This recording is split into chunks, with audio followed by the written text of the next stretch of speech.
오늘 하나님께서 우리에게 주시는 말씀은 고린도전서 7장 17절에서 24절까지 말씀입니다. 고린도전서 7장 17절에서 24절까지 말씀입니다.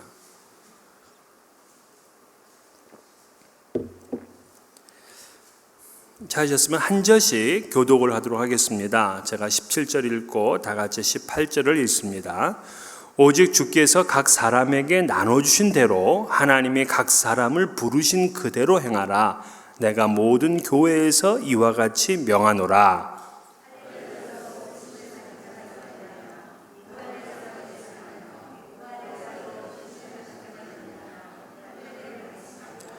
할례 받는 것도 아무것도 아니요 할례 받지 아니하는 것도 아무것도 아니로되 오직 하나님의 계명을 지킬 따름이니라. 내가 종으로 있을 때에 부르심을 받았느냐? 염려하지 말라. 그러나 내가 자유롭게 될 수 있거든 그것을 이용하라.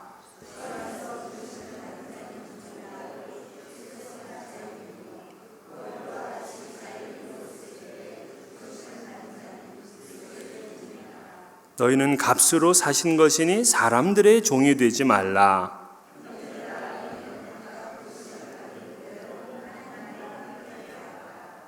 아멘.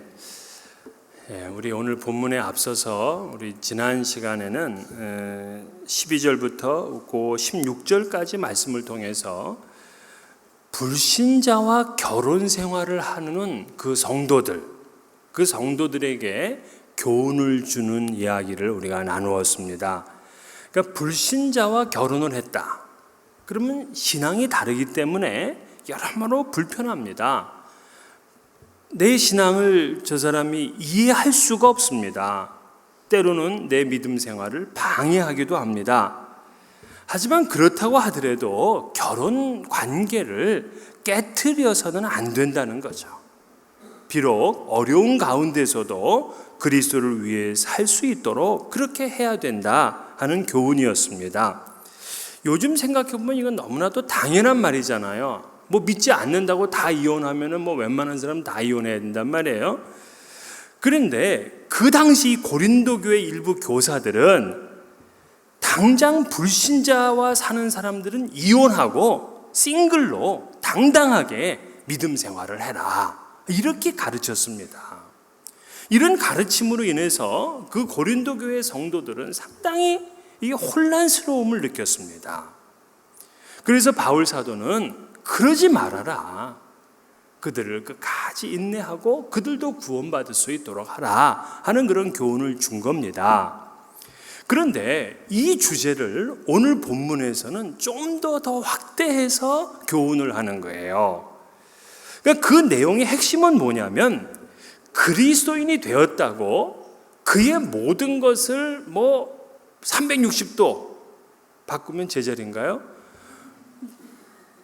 180도 그 그리스도인이 되었다고 180도 그냥 획하니 바꾸지 말라는 얘기예요. 그러니까 어떤 분들은 예수를 믿으면 달라져야 되겠다고 생각해서 직장도 그만두고 말이에요. 하던 일도 그만두고 교회만 쫓아다니고 성경 공부만 하러 다니는 사람들이 있습니다. 세상의 흥미를 완전히 잃어버립니다. 세상의 친구들도 다 끊어버립니다. 그래서 교회에서 일하고 교회에서 찬양하고 기도하는 것만 행복하게 여기는 사람들이 있어요. 그러지 말라 이 얘기입니다. 그러지 말라.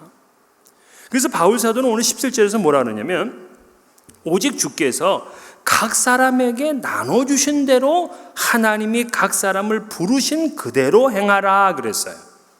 그러니까 오직 주께서 각 사람에게 나눠주신 대로 요 나눠주다 요 말이 굉장히 중요한데요. 하나님께서는 여러분 모두에게 다 나눠주셨어요. 이걸 우리는 마태복음 25장에 있는 달란트 비유에서 알 수 있는데 달란트 비유를 보게 되면 하나님은 5달란트, 2달란트, 1달란트 다 나눠줬어요. 그 주인이 준 겁니다. 그렇기 때문에 여기서 우리가 이해해야 될 것은 뭐냐면 우리가 지금 어떤 신분이든지 어떤 위치에 있든지 우리의 소유와 우리의 재산이 얼마나 되는지 그것은 다 하나님께서 우리에게 나누어 주신 것입니다. 그런데 하나님께서 우리에게 나누어 주실 때 다 똑같이 공평하게 나누어 주지를 않으셨어요. 어떤 사람한테는 5달란트를 주고 어떤 사람한테는 2달란트, 또 어떤 이에게는 1달란트밖에 안 줬습니다. 그 기준이 뭐냐라고 할 때에 마태복음에서는 각각 그 재능대로 주셨다 이렇게 얘기했어요. 각각 그 재능대로. 그러니까 많은 달란트를 받은 사람은요, 하나님이 그만큼 나에게 능력을 인정해 주셨기 때문에 그만한 달란트를 준 거예요. 그러니까 이런 사람들은 더 하나님 앞에 감사하고 더 많이 일하고 더 많이 충성해야 돼요. 바울 사도도 디모데전서 1장 12절에서 나를 충성스럽게 여겨 내게 직분을 맡기셨다 하고 그렇게 고백했습니다.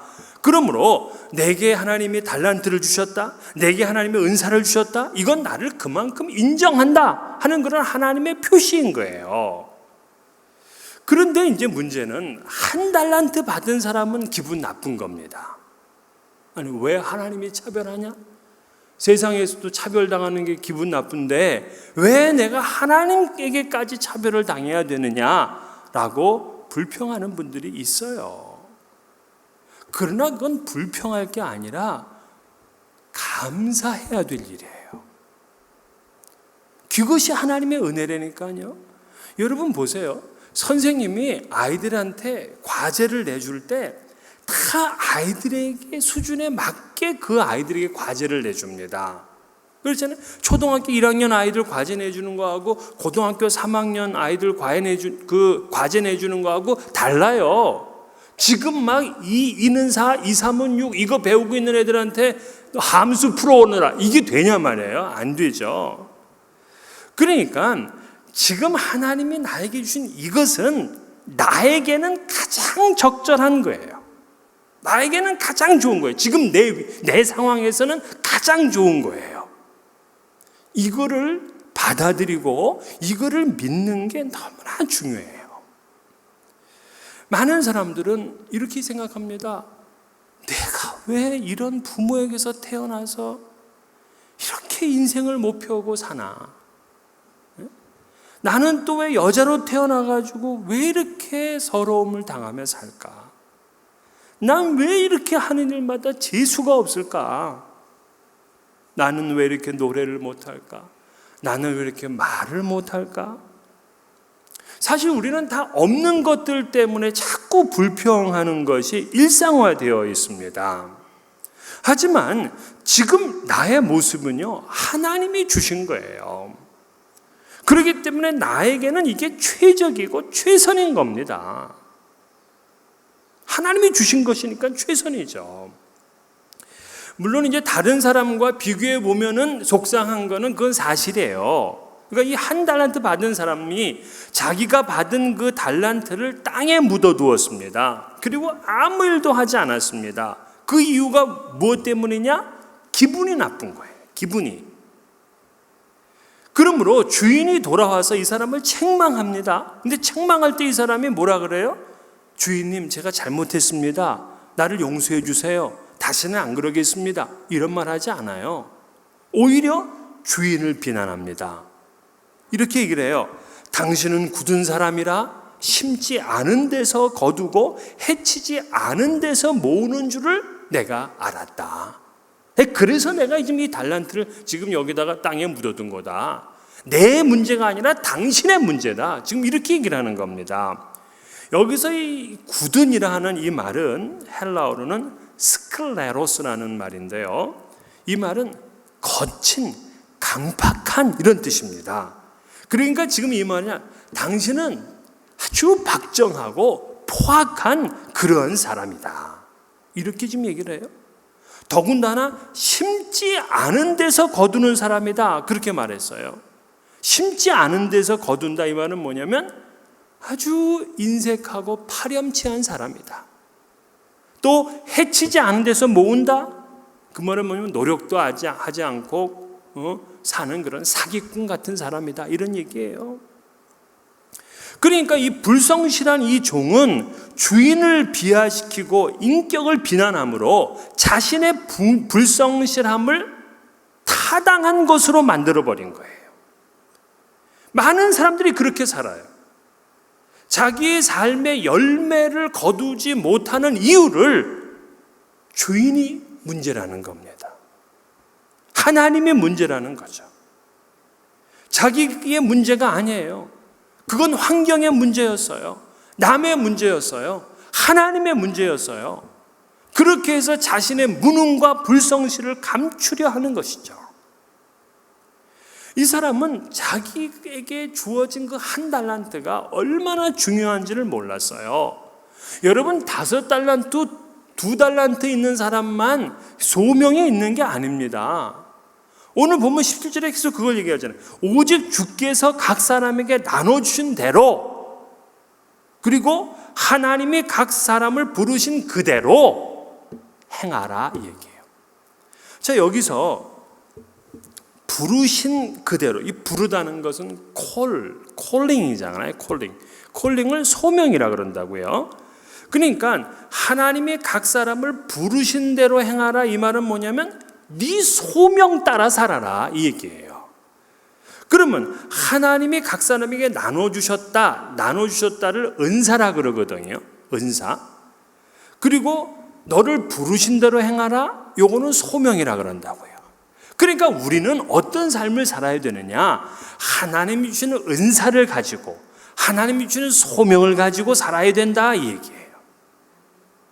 그러면 하나님이 주시는 은사와 하나님의 소명이 그러면 뭐냐? 여러분에게 하나님이 주시는 은사, 하나님의 소명이 뭐예요? 나는 아무리 생각해봐도 잘하는 게 없는데요. 지금 한국에 제가 이제 졸업을 한 장로회 신학대학이 있어요. 그 장로회 신학대학의 직전 총장이 장영일 교수입니다. 구약학 교수신데, 이 장영일 교수님은 제가 이제 어릴 때부터 다녔던 그 교회의 교육 목사님이셨어요. 그래서 이제 제가 아주 잘 압니다. 그분이 총장 되기 이전부터. 그런데 어느 날 저한테 이런 얘기를 하는 거예요. 자기가 왜 교수가 됐는지를 아냐.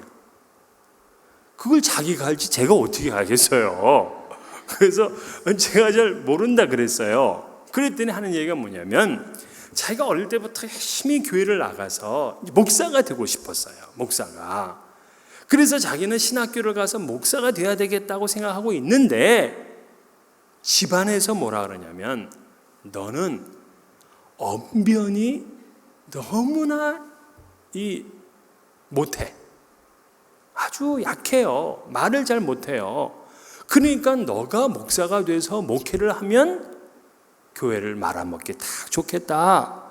그래서 너는 절대로 일반 교회를 목회하지 말고 교수가 되라. 이렇게 얘기를 했다는 거예요. 그러니까 이분은 이 언변이 좀 약한 그것 때문에 그때부터 신학교에 들어가서도 자기는 목회를 하기 위한 목사가 아니라 신학교에서 교수로 신학생들을 가르치고 이 세상, 이 사회, 이 교회를 바르게 이끌어갈 사람들을 만들어야 되겠다 하는 그런 비전을 일찍부터 가진 거예요. 그래서 남들보다 공부를 더 열심히 해야 돼. 교수가 될 거니까 말이에요. 그래서 자기가 말주변이 없어서 교수가 된 거다. 이 얘기를 하는 겁니다. 그 얘기를 나한테 못 하래요. 이분이 그만큼 순수해요. 이분을 보면은 정말 예수님을 보는 것처럼 그렇게 순전한 마음을 가지고 계세요. 이때 여러분 생각해 보십시오. 만약에 이 장영일 교수님이 나는 왜 이리 언변이 약할까? 나는 왜 저 친구처럼 저렇게 그냥 청산유수처럼 큰 말을 시작하면은 그냥 사람들을 쫙 들었다 놨다 하고 막 엎어졌다 맺혔다 뭐 왜 이렇게 나는 못할까? 그렇게 하면서 설교를 할 때마다 그냥 주눅이 들어서 그냥 잔뜩 웅크리고 있으면 아무것도 할 수 없는 사람이 됐을 것입니다. 하지만 그는 언변이 약하니까 목회자보다는 신학자가 되겠다, 교수가 되겠다, 그렇게 판단한 거예요. 그러니까 그분의 은사는 뭡니까? 약한 언변이 은사였어요. 요거 포인트가 중요해요. 그 사람의 부족한 게 그 사람의 은사였다니까요. 그 부족한 은사에서 이분은 자신의 소명을 찾은 거예요. 그래서 하나님이 나눠주신 대로, 하나님이 부르신 그대로 행하라, 그 말씀 그대로 섬긴 거예요. 또 제가 부목사로 있을 때 그 예능교회 그 권사님 중에 한 분이 늘 자기가 이런 얘기를 해요. 자기가 제일 부러워하는 이 교회의 봉사가 찬양대래요. 찬양대원이 되는 게 가장 부럽답니다.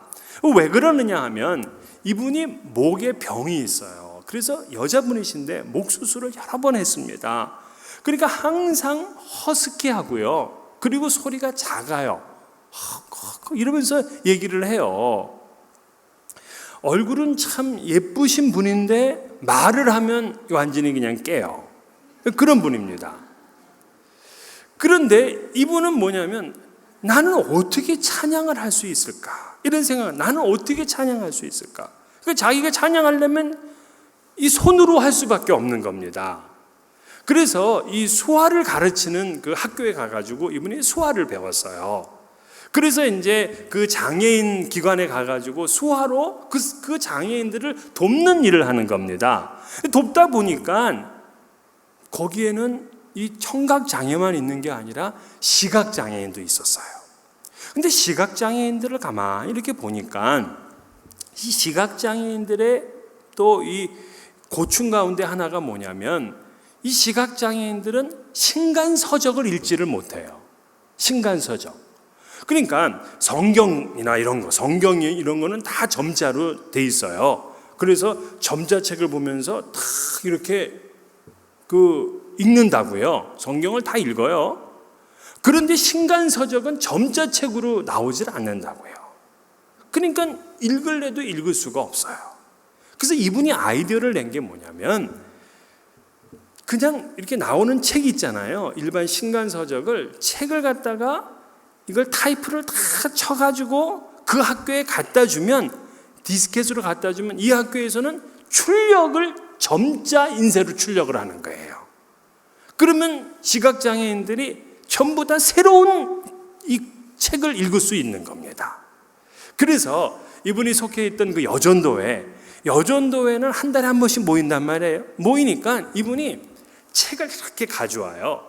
그래서 그 여전도 회원들한테 다 한 권씩 나눠주고 집에 가서 한 권씩 쳐오라는 겁니다.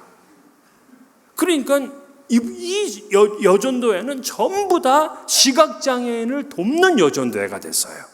또 자기도 한 달에 한 권씩 책 읽고, 그리고 남들도 돕기도 하고, 그러기도 보니까 이 여전도회가 제일 왕성하고 제일 열심인 여전도회가 됐어요.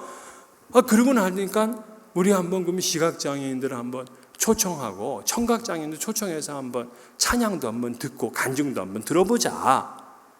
그분들을 초청을 했는데 그 초청해서 그들이 하면서 소리하고 찬양할 때 온 교인들이 다 울었어요. 이 권사님한테 하나님이 주신 은사는 뭐냐면 아주 허스키한 목소리였어요. 그런데 그 권사님은 거기서 소명을 찾은 거예요. 거기서 수화를 하고 장애인을 돕는 일을 했습니다. 지금은 돌아가셨어요. 그분은 천국 가서 우리 하나님이 얼마나 사랑해 주실까, 저는 그런 생각해요. 여러분, 나는 뭘 갖지 못해서, 나는 뭐가 부족해, 그것 때문에 여러분 상심하지 마. 그게 하나님의 은사가 되고요, 그것이 하나님의 소명으로 바뀌어지는 거예요. 사도 바울은 지금 이 얘기를 하고 싶은 겁니다. 오늘 본문에서 이 얘기를 하고 싶은 거예요. 지금 여러분들이 어떤 위치에 있든지 무엇을 하든지 그 있는 자리에서 그 사람이 불신자하고 결혼을 했든지 뭐 어땠든지 간에 지금 있는 위치에서 하나님을 잘 섬겨라. 그 얘기를 하고 싶은 거예요. 그러면서 오늘 본문에서는 두 가지 예를 드는데 하나는 종교적 차원에서 예를 들고 또 하나는 사회적 차원에서 예를 드는 거예요. 종교적 차원은 할례자와 무할례자의 이야기를 하고 사회적 차원에서는 종과 자유자에 대한 예를 듭니다. 자, 그러면 지금 바울 사도가 말하는 것은 하나님께서 각 사람에게 나눠주신 대로 또한 각 사람을 부르신 그대로 행하라 하는 말이었잖아요. 직업을 바꾸고 뭐 배우자를 바꾸고 그렇게 하지 말라는 거예요. 그냥 너가 있는 그 자리, 그 상황 거기서 하라는 겁니다. 그 구체적인 예가 18절인데요. 할례자로 부르심을 받은 자가 있느냐? 무할례자가 되지 말며 무할례자로 부르심을 받은 자가 있느냐? 할례를 받지 말라. 자, 할례를 받았다는 건 유대인이라는 얘기고 할례를 받지 않은 무할례자라 하는 것은 이방인이라는 얘기예요.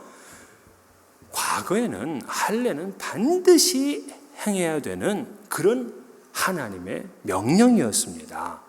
그래서 성경에서 그 모세가 두 아들들의 할례를 행하지 않았기 때문에 하나님께서 그를 죽이려고 할 정도였다고요. 하나님, 이 할례는 하나님의 백성이라 하는 그런 상징인데 모세가 그 두 아들에게 이 일을 행하지 않았기 때문에 그런 것이죠. 하나님이 모세를 얼마나 귀하게 여기십니까? 그런데도 하나님께서는 할례를 그만큼 중시했다고요. 그런데 왜 우리는 할례가 지금 중요하지 않느냐면 예수 그리스도께서 십자가에서 죽으셨기 때문에 할례는 필요 없게 되었어요. 그래서 그걸 갈라디아서 5장 2절에 보라 나 바울은 너희에게 말하노니 너희가 만일 할례를 받으면 그리스도께서 너희에게 아무 유익이 없으리라. 할례를 하면은 그건 그리스도의 죽음이 아무런 소용이 없다 이 얘기입니다. 왜? 할례는 무슨 의미냐면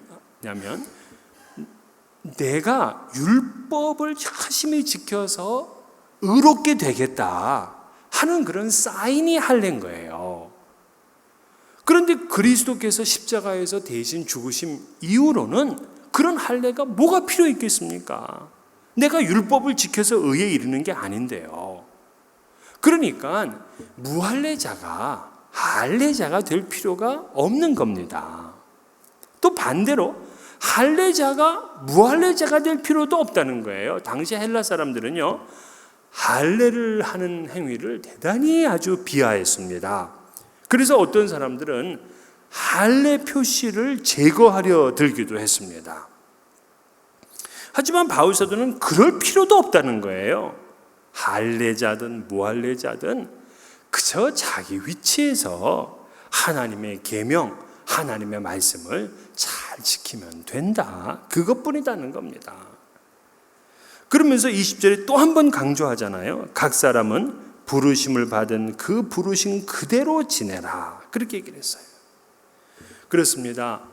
여러분, 우리들은 뭐 많이 가지고 있고 달란트가 많고 하다면 그분은 그 일로 하나님께 영광 돌리면 돼요. 그러나 받은 달란트가 별로 없고 오히려 전부 다 약한 것밖에 없어요. 여러분, 그곳에 하나님의 소명이 있습니다. 하나님의 소명이 있어요. 사람들은 이상하게도 자기가 서 있지 않는 곳을 동경하고 지금의 위치를 비판하고 한탄합니다. 내가 좀 더 일찍 미국에 왔었더라면, 내가 좀 더 미국에서 좋은 그 공부를 했었더라면, 내가 부잣집에 태어났었더라면, 내가 다른 직업을 선택했었더라면, 내가 다른 배우자를 만났었더라면, 그러면서 우리가 얼마나 지금 그렇지 않은 것들을 생각한다고요. 근데 그러면 좀 더 잘 믿었을 것 같은데 그건 착각이에요. 지금 하는 일이 물론 부도덕한 일이고 비윤리적인 일이고 이것이 불법적인 일이라면 그건 그만둬야 되는 거죠. 그러나 그렇지 않다면 여러분, 그곳에서 사명을 찾으셔야 돼요. 그곳을 거룩하게 해야 됩니다. 그 직업 소명설이 바로 그 얘기예요. 그러니까 그 종교개혁 이전에 그 로만 카톨릭에서는요, 성직은 거룩하고 평신도가 하는 일은 다 세속적이다, 그렇게 말을 했어요. 그렇기 때문에 성속이 나뉘어진 성속 이원론이 생겨났습니다. 하지만 종교개혁자들은 그걸 거부했습니다. 직업에도 소명이 있다. 그래서 직업 소명서를 주장한 거예요. 즉 어떤 직업을 통해서도 하나님의 거룩성을 드러내고 하나님께 영광을 돌릴 수 있다는 거예요.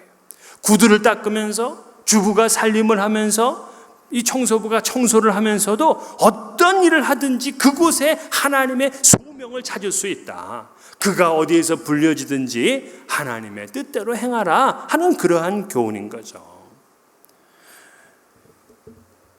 아주 악한 나라, 그 나라에서는 정말 신앙생활 못할 것 같죠?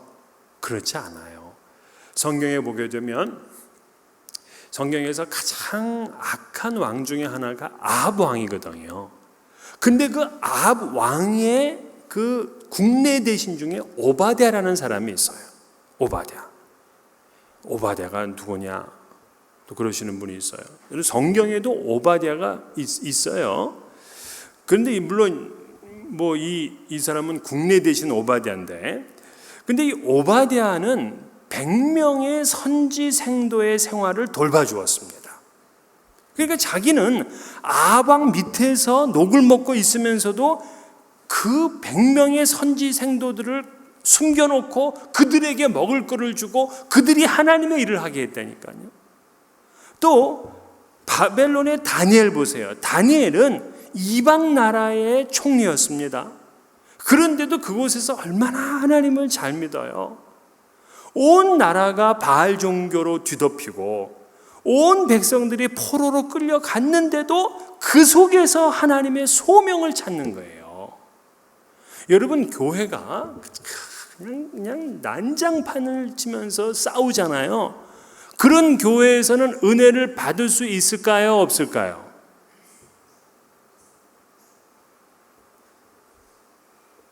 대부분은 못 받아요. 근데 그 중에서 얄밉게 꼭 은혜를 받는 사람이 있어요. 그냥 교회는 난리 법석인데 그곳에서 은혜를 그냥 챙겨받는 사람이 있다니까요. 희한해요. 목사가 설교를 그냥 못해. 개떡처럼 해. 그런데도 은혜를 받는 사람 있어요? 없어요? 있어요. 개떡처럼 했는데 또 찰떡처럼 착착 이렇게 받아 먹으면서 그 은혜를 받는 사람들이 있다니까요. 요거. 그러니까 우리는 손해보지 않으려면 니네들이야 싸우든 말든 나 그냥 은혜 받고 만다. 목사님의 설교가 뭐 개판이든 개떡이든 난 찰떡처럼 은혜 받고. 받아들이는데 뭐 어떻게 할 거예요? 받아들이는데. 그렇습니다. 지금 사회가 다 타락하고 사회가 너무나 세속주의, 쾌락주의에 빠져 있어도 나는 이곳에서도 하나님을 섬기고 나는 이곳에서도 하나님의 소명을 따라 살고 그렇게 하는 것, 그게 바로 그가 있는 부른 그 자리에서 하나님을 위해서 사는 삶인 거예요. 또 마지막으로 이제 사회적 차원에서의 예를 드는데 말이에요. 21절을 보게 되면 내가 종으로 있을 때에 부르심을 받았느냐 염려하지 말라. 종으로 있을 때에 부르심을 받았느냐. 그러니까 우리가 생각할 때 아니 남의 집안의 노예면 무슨 소명이 있느냐 이렇게 생각할 거 아닙니까? 그런데 그래도 염려하지 말라. 그런 가운데서도 있는 거예요. 그런 가운데서도. 사실 이 고린도 교회 안에 있는 성도들은요, 신분이 굉장히 다양했습니다. 특별히 노예들이 많았어요. 노예들. 근데 노예들이 교회에 왔는데 교회에서는 설교하는데 뭐라고 설교하냐면 너희들은 다 자유인이다 이렇게 설교한다고요. 아니 자기는 집에 가면 종인데 교회 오면 자유인이라 얼마나 헷갈리겠습니까? 그런 문제에 대해서 바울은 염려하지 말아라. 오히려 에베소 6장 5절에서 9절에 종에 대해 얘기를 해요. 종은 상전에게 어떻게 대해야 되는가 하고 설명을 하는데요. 그리스도의 노예라도 주인을 위해서 열심히 일해라. 성실하고 즐거운 마음으로 섬기라. 그렇게 가르쳤다고요. 만약에 그리스도 안에서 자유인이다. 이것 때문에 이 노예가 나는 더 이상 종노릇 할 수 없다라고 한다면 이 사람은 살아남기가 힘들어요. 사회적으로 큰 문제가 된다고요. 그러므로 지금 바울 사도는 자신의 처지에서 끝까지 그리스도를 잘 섬겨라 이런 얘기예요. 물론 계속해서 네가 종으로 있어야 된다 그 얘기 아닙니다. 21절 하반절에 보면 그러나 내가 자유롭게 될 수 있거든 그것을 이용하라 이런 얘기를 했어요. 그러니까 네가 지금 종이지만 자유롭게 될 수 있다면 그렇게 되도록 노력해봐라 이 얘기예요. 하지만 중요한 것은 네가 종으로 되어 있든지 네가 자유인으로 되어 있든지 주님을 잘 섬길 수 있어야 된다. 그러면서 22절에서도 아주 중요한 이야기를 하는데 주 안에서 부르심을 받은 자는 종이라도 주께 속한 자유인이요 또 그와 같이 자유인으로 있을 때에 부르심을 받은 자는 그리스도의 종이니라. 비록 그 사람의 신분상 종이에요. 하지만 영적으로는 주님께 속해 있는 자유인이다 그 얘기입니다. 이런 논리로 그 사람은 신분상 자유인이지만 그리스도 안에서는 그 사람은 종이다 얘기예요. 왜? 주님이 그를 핏값으로 사셨어요. 주님께서 그를 핏값으로 사서 하나님께 드리셨어요. 그렇기 때문에 그는 주님의 종이 되는 거죠. 그래서 그리스도인은 자유인이면서도 주님의 종이에요. 또 종이면서도 주님 안에서 자유인이에요. 세상에 매여 있지만 죄로부터 자유한 자유자죠. 또 민주주의 우리 자유인으로 살고 있지만 그리스도 안에서는 역시 종인 거예요. 그래서 바울 사도도 자신은 로마의 시민권을 가지고 있지만 언제든지 편지할 때는 예수 그리스도의 종된 나 바울은 이렇게 시작을 한다고요. 자기는 스스로 그리스도의 종이라 하고 그렇게 불렀어요. 여러분, 이것이 바로 그리스도인의 신분입니다. 내가 종이면 어때요? 내가 학교 수의하면 어떻습니까? 내가 남의 건물 밤마다 청소하면 어떻습니까? 그건 아무것도 부끄러워할 것이 없어요.